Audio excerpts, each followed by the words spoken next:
halal pulu qazanmaq çətindir.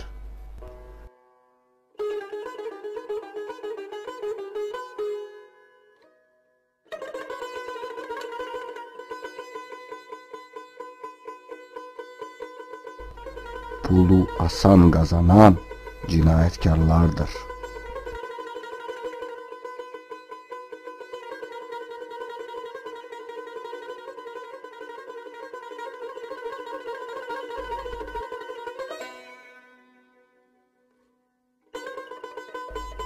Lakin burada da cinayətkar müəyyən çətinliklərlə rastlaşır.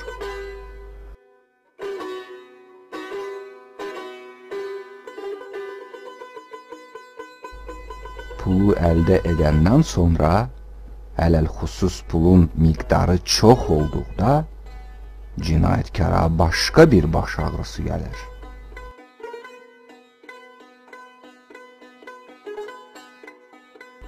Faktiki olaraq, cinayətkar pul qazanmaq dərdindən qurtardığı halda, həmin pulların xərclənməsi dərdi ilə qarşılaşır.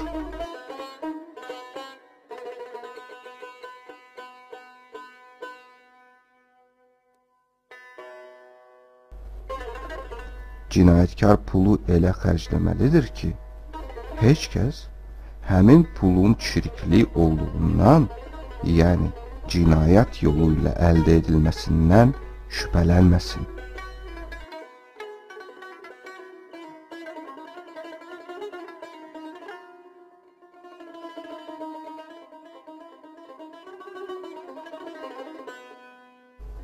Bu da çox təbiidir. Cinayətkar törətdiyi cinayətin kimsə tərəfindən bilinməsini istəməz.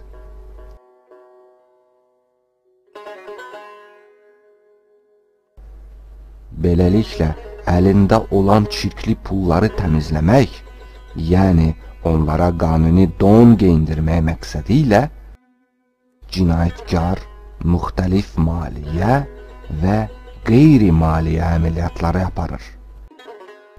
Bu cür əməliyyatların aparılmasına da çirkli pulların yuyulması deyilir.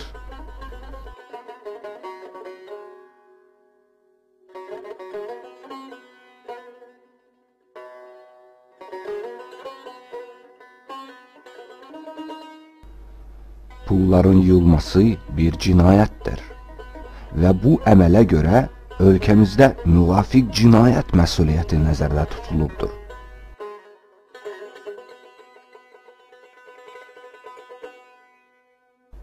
Hər bir kəs digər cinayətlər törətməsə də və yalnız cinayətkarın çirkli pullarının yuyulmasında iştirak etsə belə cinayət məsuliyyətinə cəlb olunacaqdır.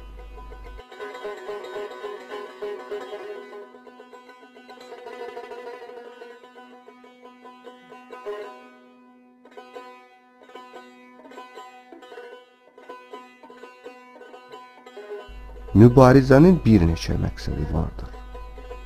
Bu işdə ilkin və ən əsas məqsəd ölkədə tamah niyyəti ilə törədilən bütün cinayətlərin qarşısının alınmasıdır.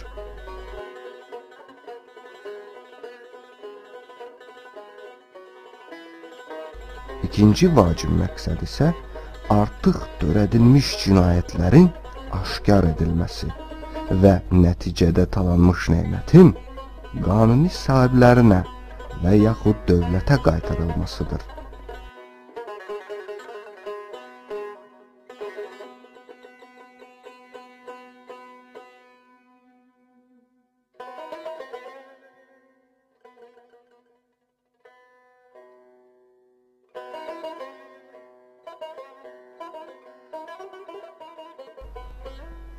Öz ölkəsini sevən, ölkədə özünün və yaxınlarının firavan həyat yaşamasını arzu edən hər bir Azərbaycanlının çirkli pulların yuyulmasına qarşı aparılan mübarizədə böyük töhfəsi ola bilər.